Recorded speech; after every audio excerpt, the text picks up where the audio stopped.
Så jag kan börja med några ord på svenska.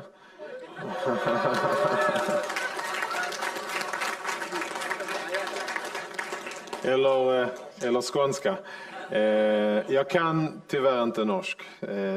Tyvärr. Jag kan lite svenska, men jag föredrar att tala på engelska. Det blir klarare och bättre för mig då. Men jag hoppas att engelskan är okej och att alla hänger med. Men ibland kan jag tala svenska också.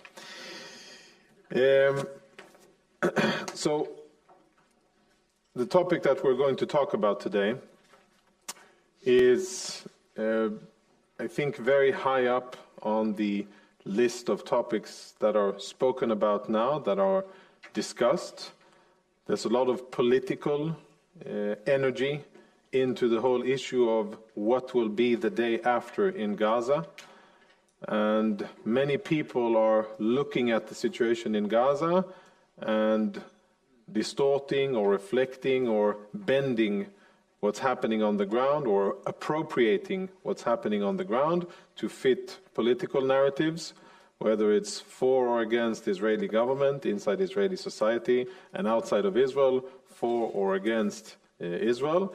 What I would try to do is to provide an as balanced and impartial assessment based on my understanding of what's going on, and then I'll go over the different interests of the different players of Israel, Hamas, Egypt, Iran, and a few others, the Palestinian Authority, and then try to make sense of what would be an ideal solution, and then what I think eventually would happen.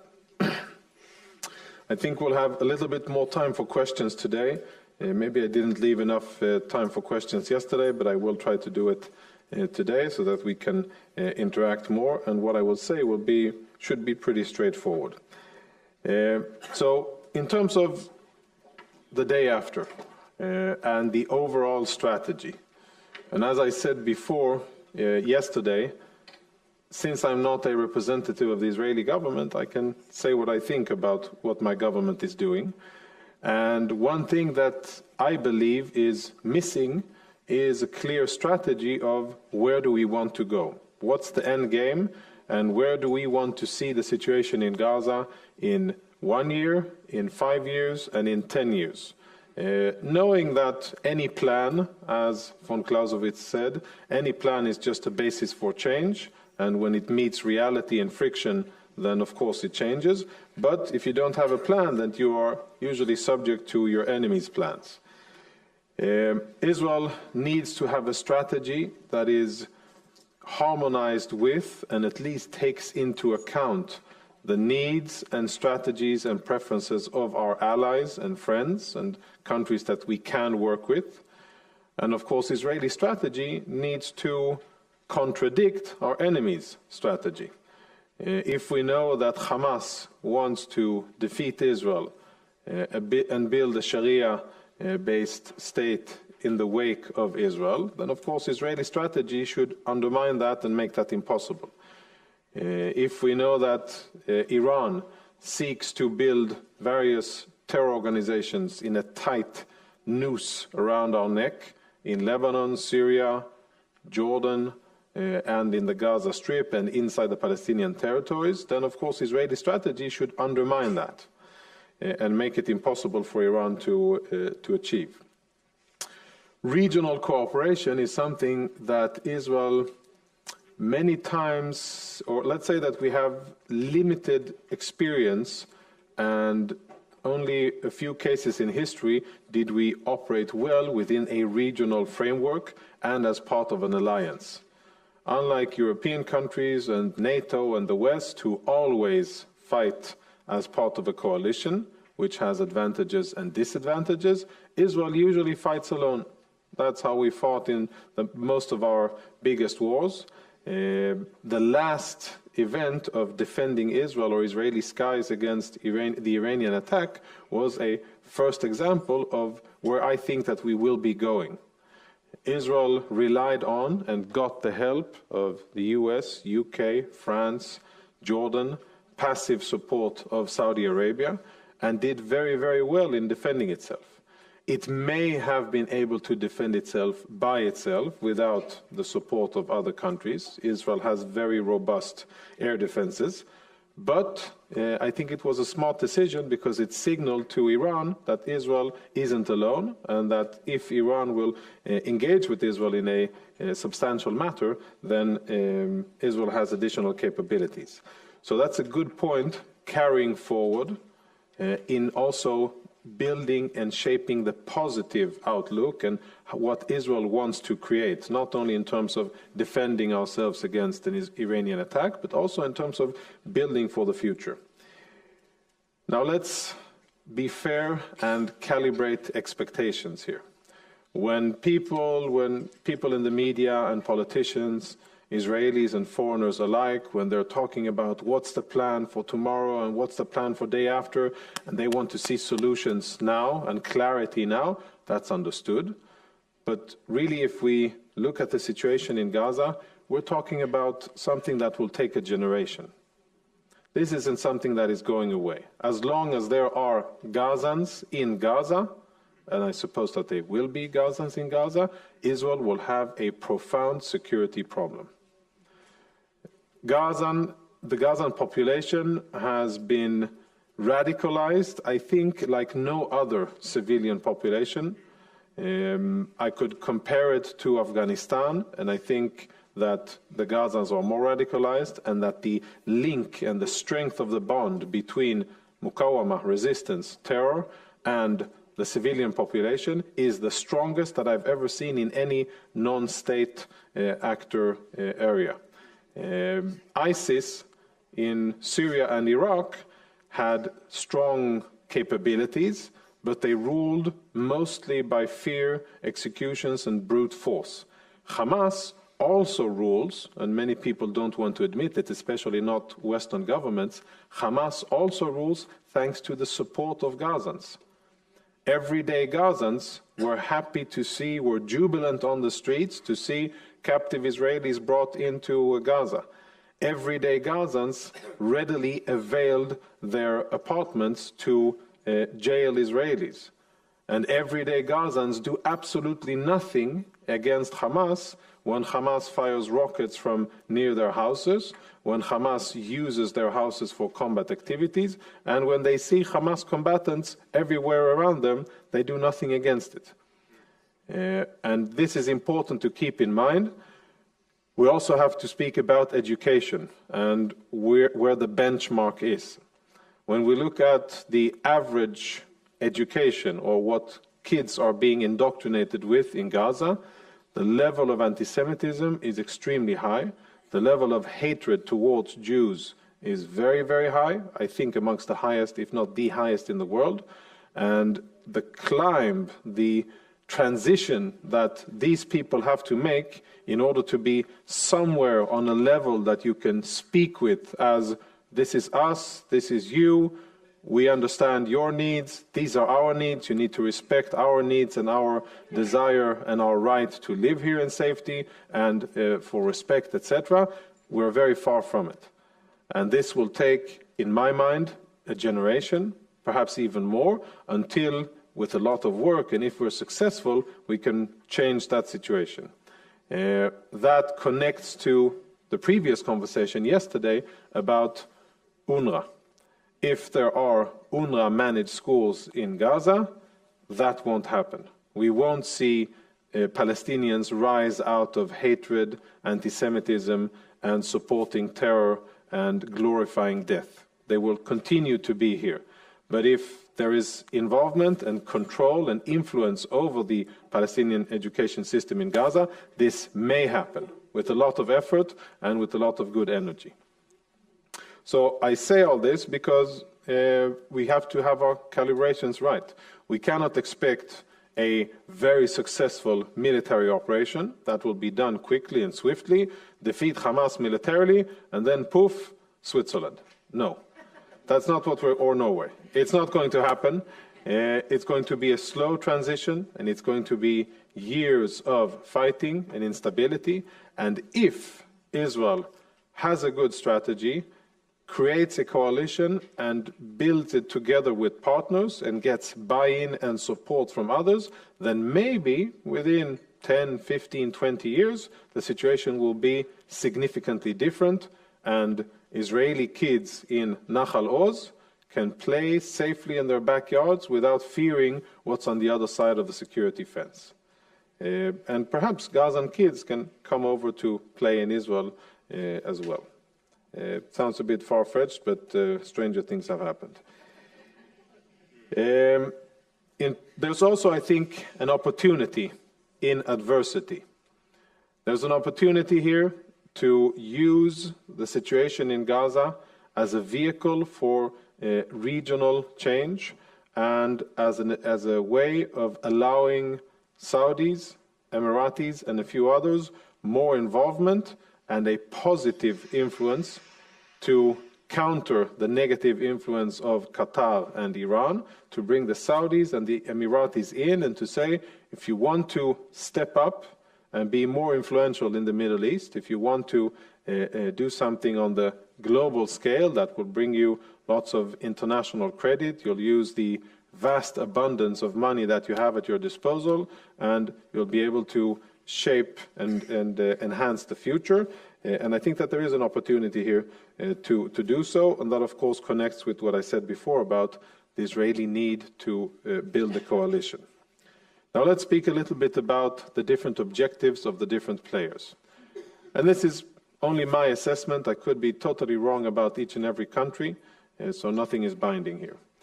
I think that the Israeli objective is to get rid of Hamas, replace Hamas with a different type of governance. I'll elaborate about it in a second, but to still keep the distinction between Gaza and Judea and Samaria, and at least in the near term, near to mid-term, prevent the creation of a Palestinian state so as not to have the 7th of October connected with the establishment of a Palestinian state.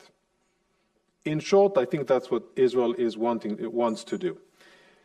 I think that Israel also will try to, on one hand, preserve the Palestinian Authority in Judea and Samaria and keep it from and protect it from falling apart, which is what Israel is doing.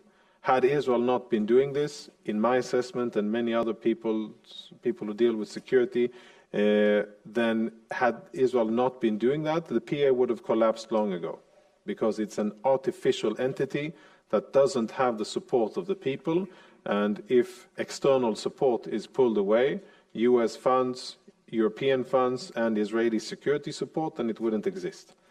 So I think that Israel will try to keep the Palestinian Authority intact, but not have it control Gaza, because if that linkage is made, then from a Palestinian perspective, and also from an Israeli perspective, that means one big step closer to something that looks very close to a Palestinian state, and I don't think that Israel is ready for that quite yet. In terms of Hamas, what's Hamas's perspective? And what do they try to achieve? So according to their documents and according to their statements before and after October the 7th, their road is the path of jihad. The aim is to annihilate Israel and to build a Sharia-based state in the wake of what used to be Israel. And I've said this thousands of times before October the 7th, and I've quoted their charter document, and I've quoted statements from Sheikh Yassin, one of the first Hamas leaders and thinkers, and until today, Yahya Sinwar and Ismail Haniyeh. And still, sometimes even I myself find it hard to believe that this is their goal, because it's so far-fetched, right? Who can think that they can annihilate Israel? Who can think that they can actually achieve the annihilation of Israel, 8-point-something million Jews, a few million Arabs, and a big, strong military, etc., etc.? How could they even think this? But I think we have to dwell for a second on their perspective. As they say themselves, as they said from after October the 7th, that and this is an almost direct quote, I paraphrase a bit, we needed the blood in order to infuse the spirit of revolution. And that we needed this infusion of new blood as part of October the 7th in order to galvanize the spirits, that's my words, and to get on the road again of resistance until final victory. And their perspective is not a perspective of 1 year, 3 years, 5 years. Their mindset is a religiously charged one, and their perspective is one that speaks about eternities, about a final destination that is maybe far away, but through religious extremism, they are convinced that they will get there. And it's very different from how modern countries think and reason and strategize. This is something that is totally different. And the first part of defeating your enemy is understanding your enemy. And I think that this is Hamas's objective is, of course, to continue to, first, the short-term objective, to survive the war and to still have the ability to govern the Gaza Strip once the last Israeli soldier leaves. That's one. Second is to continue to have military capabilities, so open tunnels from Rafah and the ability to continue to replenish itself and to fire at Israel the next time it wants to, and of course to build their military capabilities for the future. That's number two. Number three, of course, relates to Judea and Samaria. Hamas doesn't see itself confined to the little enclave of the Gaza Strip. They see themselves the rulers of all Palestinians, Judea and Samaria, and if you ask them, most people don't, definitely not Western governments, if you ask Hamas, they say that they should govern all the Arabs who live in Israel.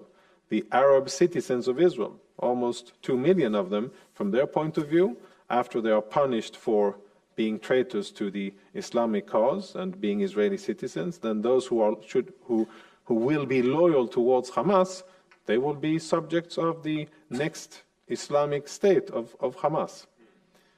So what Hamas wants to do is to survive and then to expand. Surviving means winning. We should have no doubts. If Hamas survives, if Hamas exists when the last Israeli soldier leaves, Hamas wins. And even if Israeli politicians will try to spin it differently, I tell you no.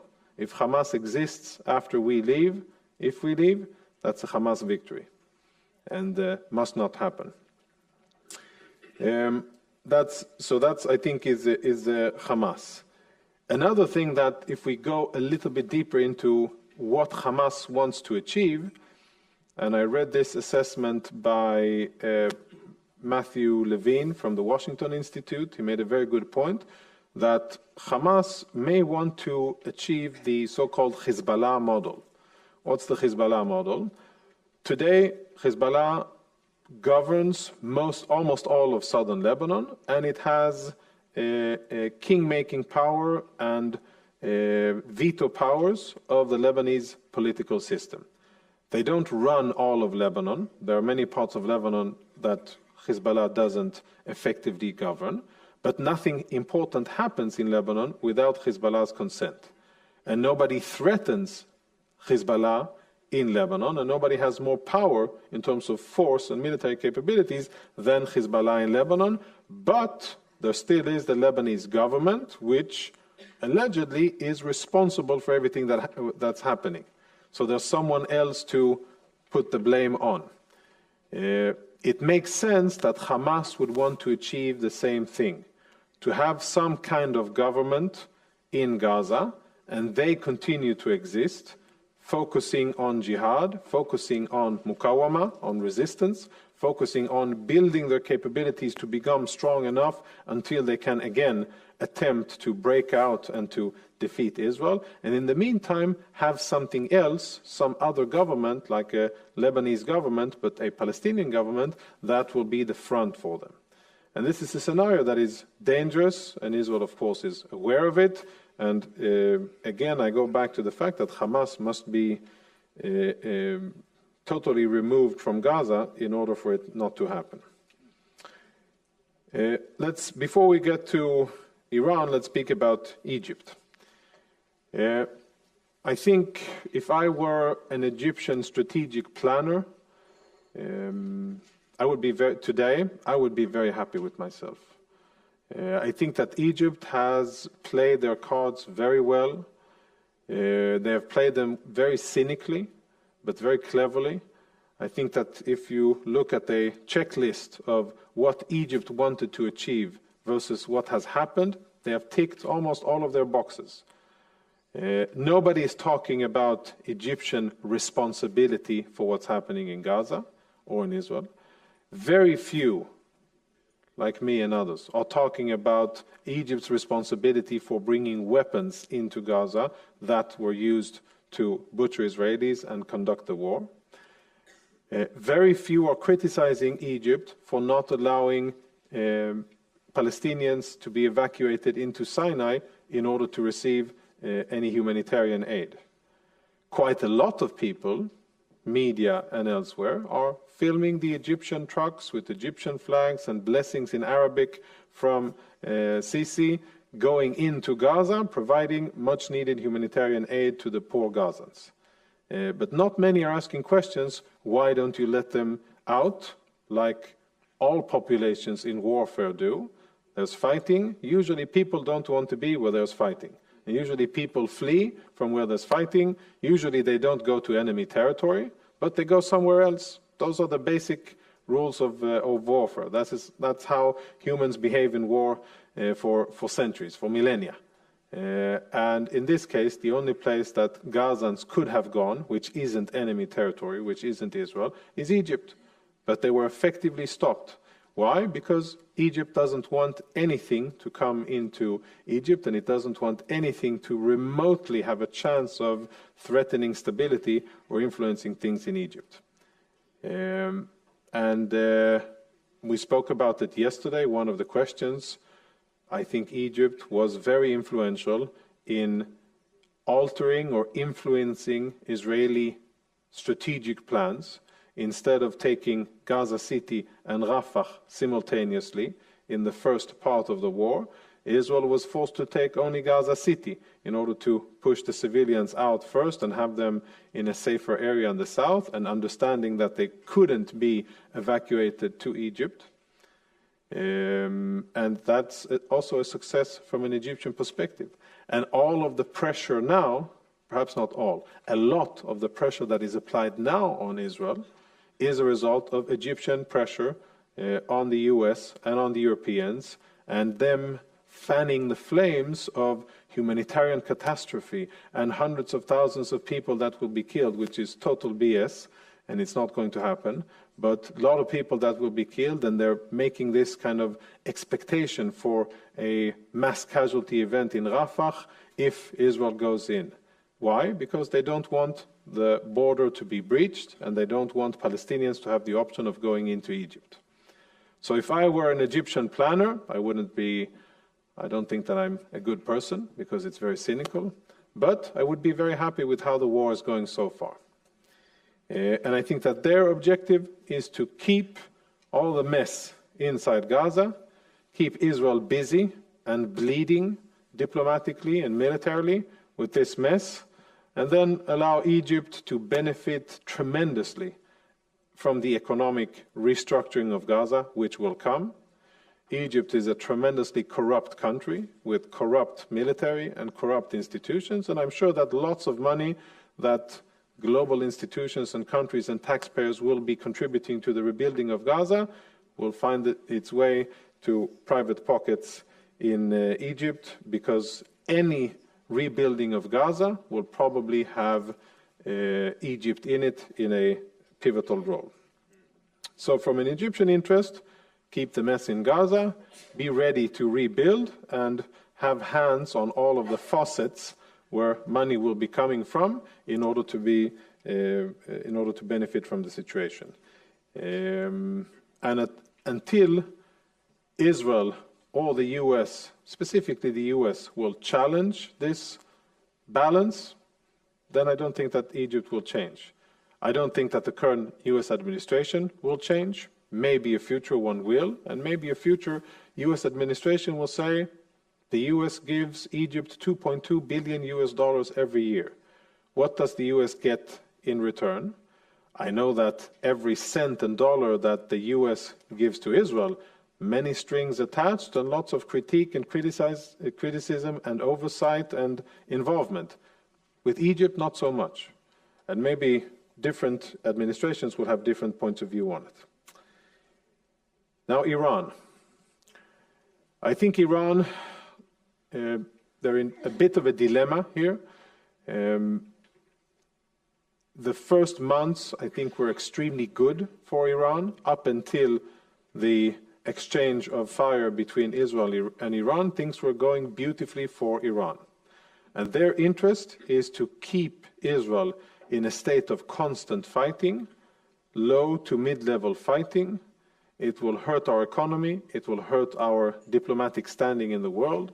It will erode social cohesion in Israel. It will erode the strength of our institutions. And the longer the fighting goes on, the better from an Iranian perspective.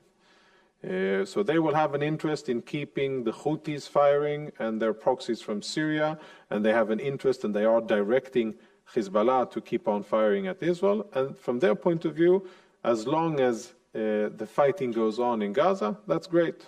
So they will continue to fan the fires of humanitarian crisis and solidarity with Gaza, and they'll continue to do media operations and to keep it going.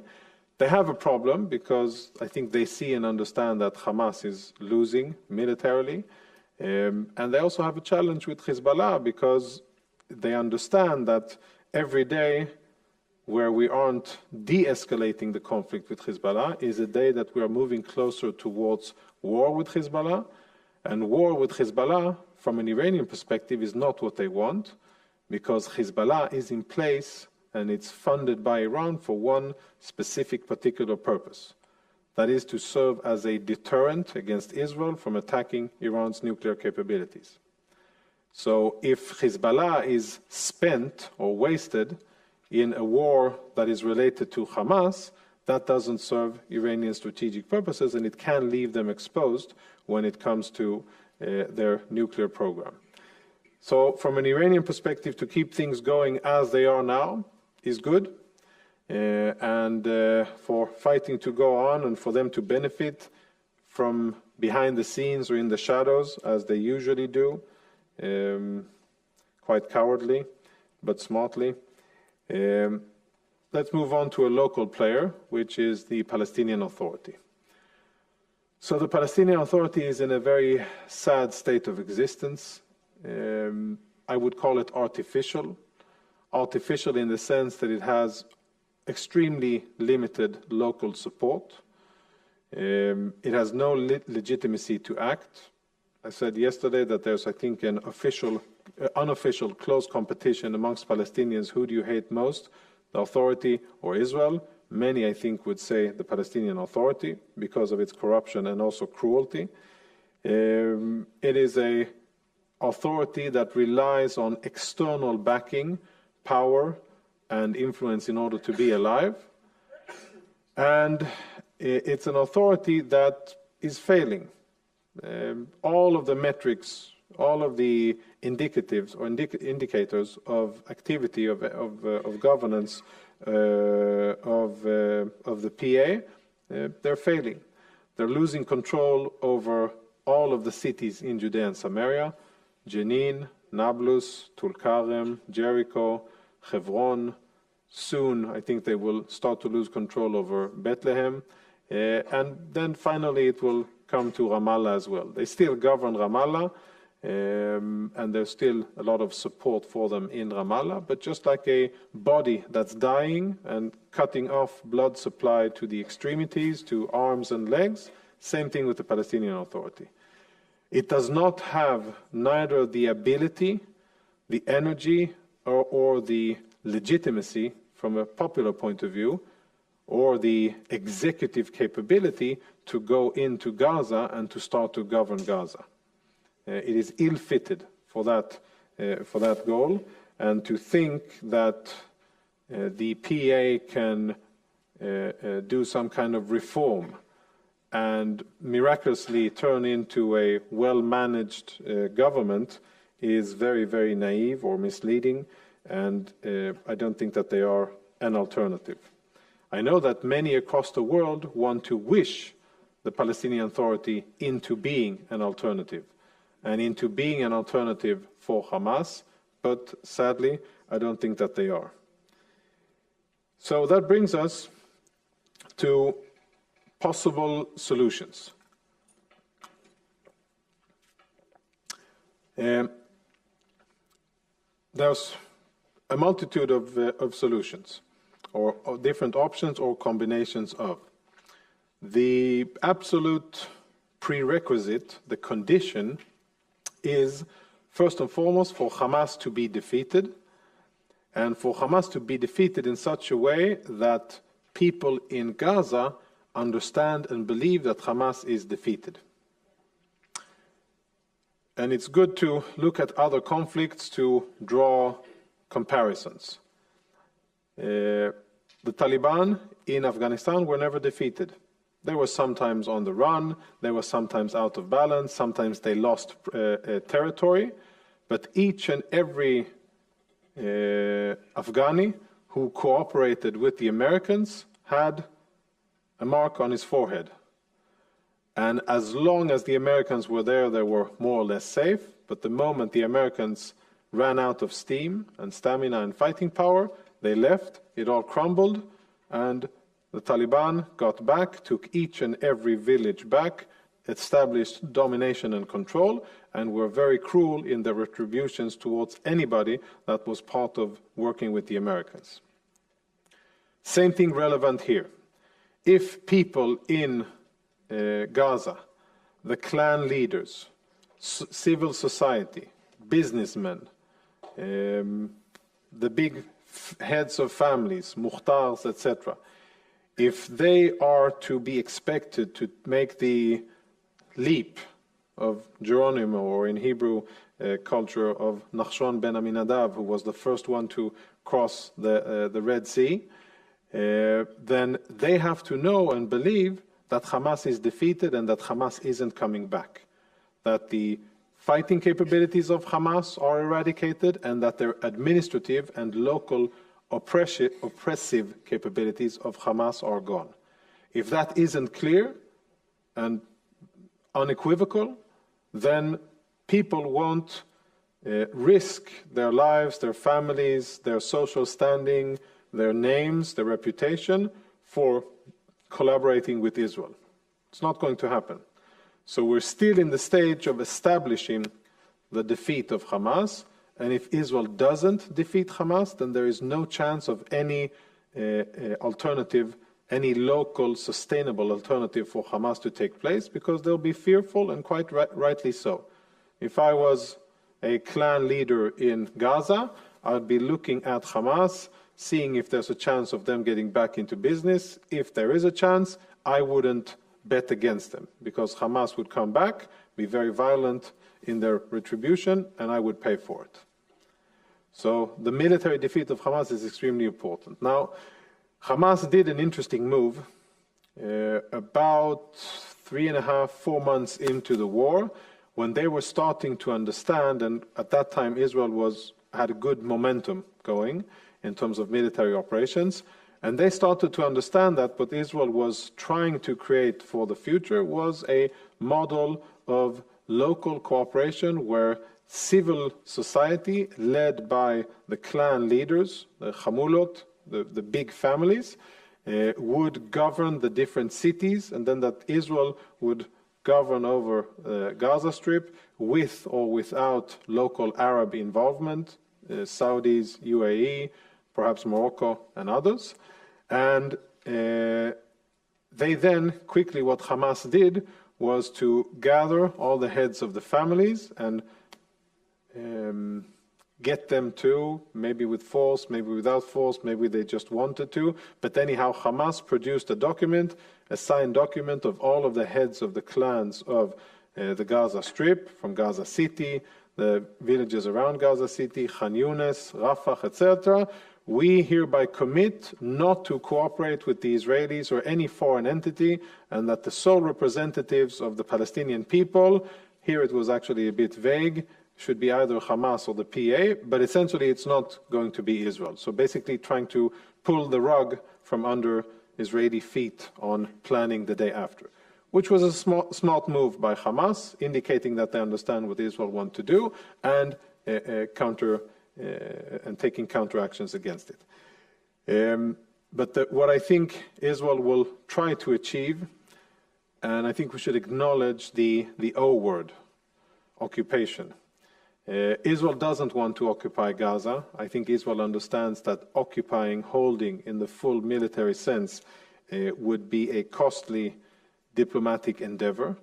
And I think that if there were other solutions available, an Arabic peacekeeping force, Western peacekeeping force, NATO, I don't think UN is an option, but any of the other two might be an option. If that was an option, then I think Israel would prefer that over being stuck with holding the bag and being responsible for everything in Gaza.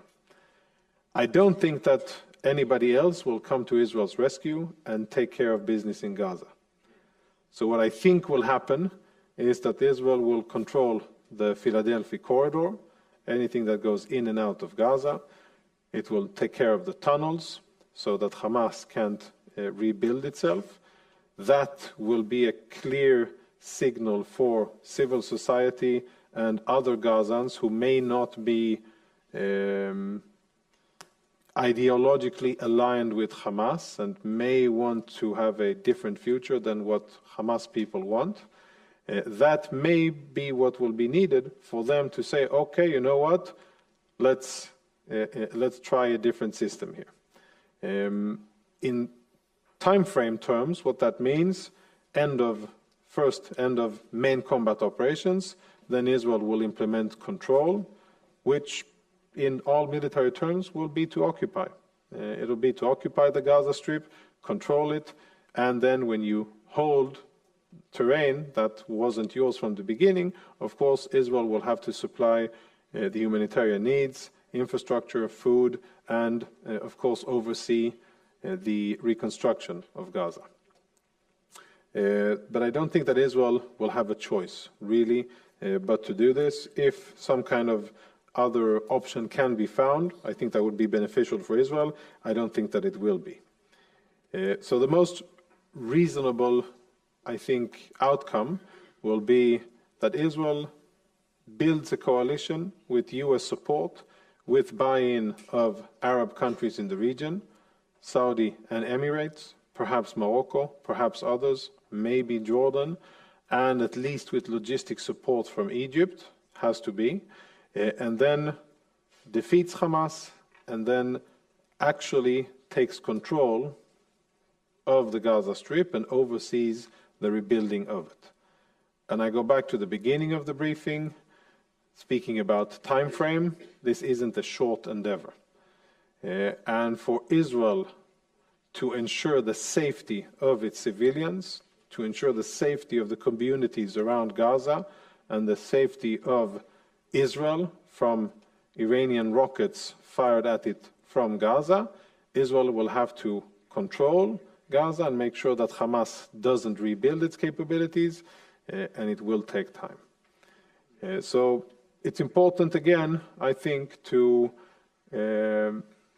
calibrate our expectations. How long is this going to take? What efforts will you see Israel doing? How difficult will it be? And what are the other options? But the only thing that, for me, is really, really clear is that everything hangs on or depends on a complete military defeat of Hamas. If they are not defeated, if there's even a 10% chance in the minds of Palestinians in Gaza that Hamas will come back, like the Taliban did and like others did, then they won't commit themselves to changing the Gaza Strip, and they will just be in a holding pattern and waiting for Hamas to come back, which will mean more terror, more violence, more war, more misery, and lack of peace. With that, we'll go to questions.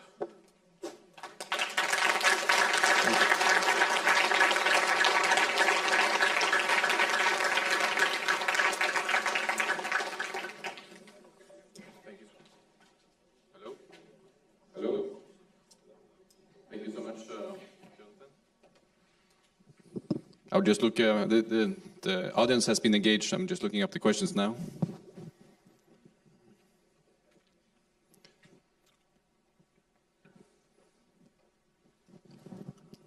So let's see.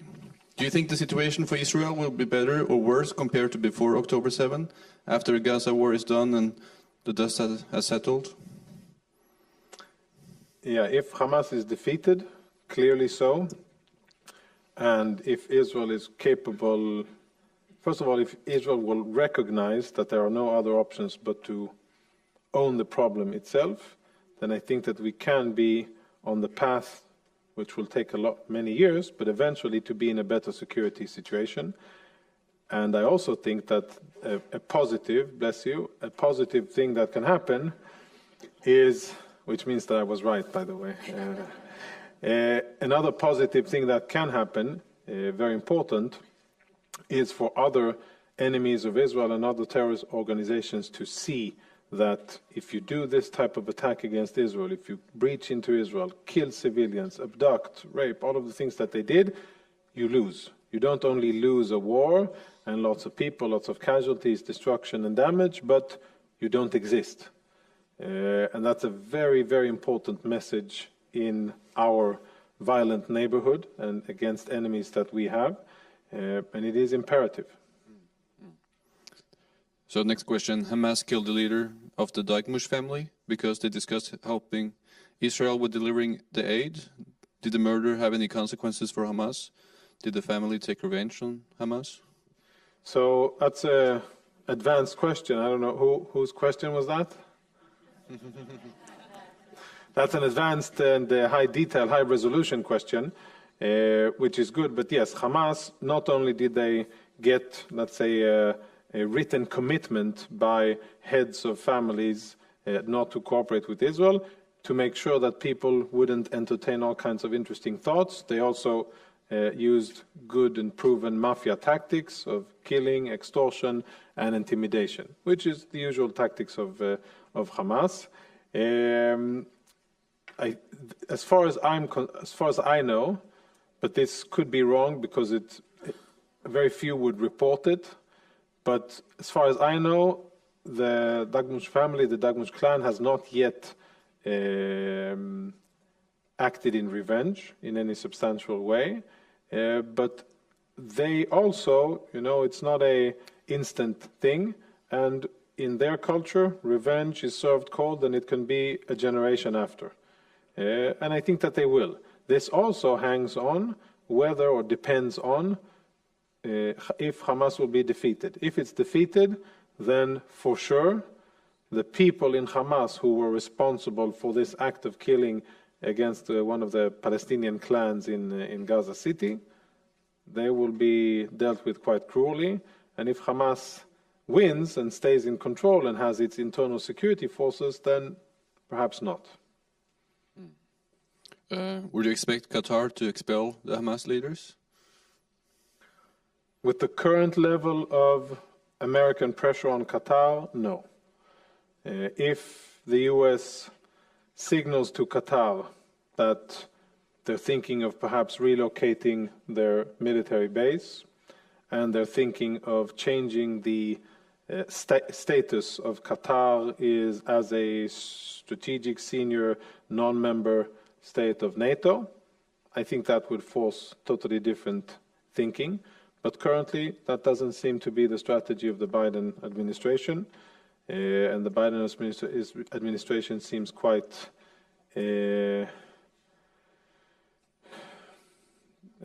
aligned with Qatari, with promoting Qatari interests in the region and in the world.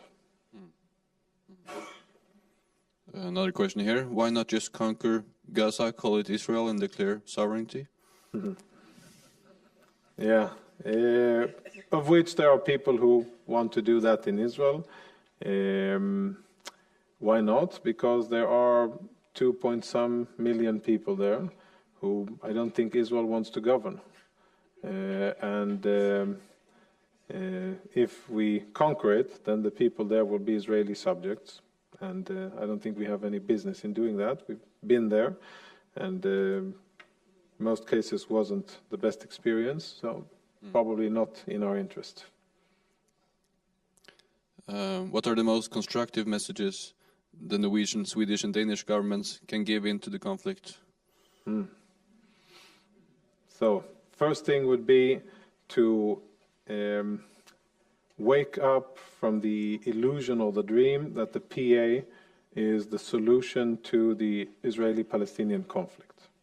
That's the first and most basic thing. Second would be to demand responsibility of the Palestinians.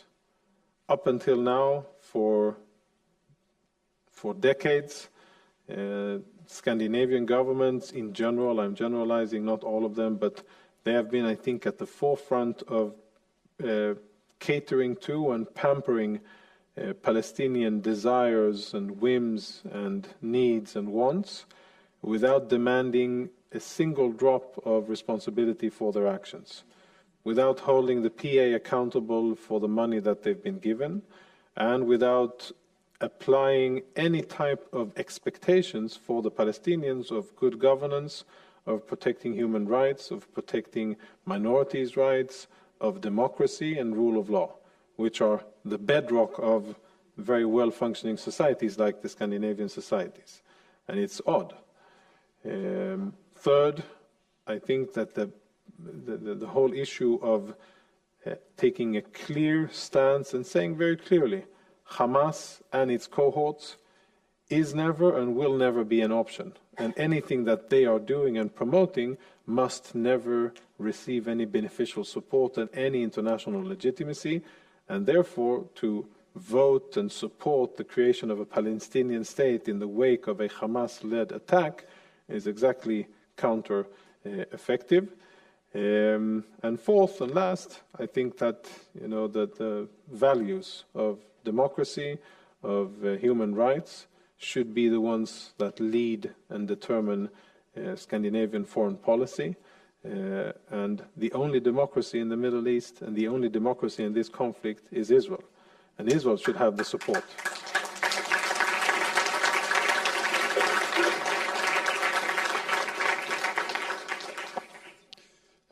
Why isn't the Biden administration and perhaps other countries pressuring Egypt's government to let Gaza people into Egypt?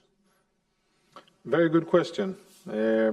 I think that most of it is related to the fact that these governments and others, and to a certain extent the Israeli government, understand that the day after in Gaza and managing the mess that Gaza is will rely a lot on Egyptian capabilities to fix it, to rebuild it, and to make it better. And as such, I think many governments have been overly cautious and overly respectful of Egyptian dictates. And maybe it's also related to how weak and unstable they perceive the Egyptian regime to be, how sensitive, how burdened by economic failure and mismanagement, and how sensitive the situation is, and they don't perhaps want to push or destabilize or apply pressure on that system, thinking that it is very weak, and if something happens, then Muslim Brotherhood and regional instability and chaos, and what Europe cares about most, refugees. Regarding the humanitarian aid, how much is taken by Hamas? Do we know? Impossible to say numbers. It's difficult, and I haven't heard any serious assessments of how much. And we have to be careful when it comes to, looking at videos and local testimonies. But I think we can establish very clearly that Hamas is stealing humanitarian aid, and that UNRWA storage facilities are overflowing with aid that is supposed to go to the people, but it isn't. And that's why Israel, a few weeks ago, a month ago, started to redirect and basically circumvent UNRWA and to deliver it directly to people. instead of relying on UNRWA, on their decisions, their priority, their corruption, and their coordination with Hamas, to hand out aid where Hamas wanted aid to go. But it's difficult to say exactly how much, but we know for a fact that they have taken many shipments. They've taken food, fuel, medical supplies, clothing, all. But it's difficult to say, I think impossible by this stage, exactly how much. So we had another speaker, Cecilia Hellestveit, on Friday, who said that Hamas perhaps was not the worst actor on October 7th, but there were other groups. What's your assessment of that? Which other groups did she refer to? I think she was referring to Islamic Jihad. Islamic Jihad? Yeah. I think that we should give credit to Hamas for being the evil planner behind it, for having the discipline, the patience, and the military ability to collect intelligence, devise a plan, and to eventually execute it. The others were hang-alongs. They joined in, willing executioners and willing rapists and murderers. But the thinking, the idea, the strategy, and the execution was of Hamas. I'm sure that there are people who are even worse in Gaza than Hamas. There definitely are. There's Hamas, if we can put them in the center.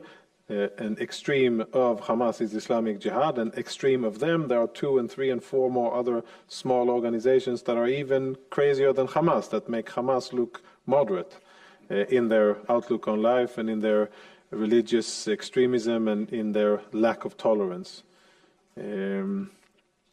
But yeah, there are other, but in terms of importance, etc., it's Hamas.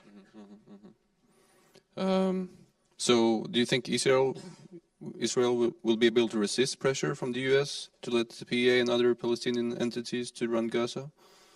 I think yes. I think that it is important enough strategically, long-term speaking, for Israel, that Israel will be willing to pay significant prices and to withstand US pressure in order to see that it doesn't happen.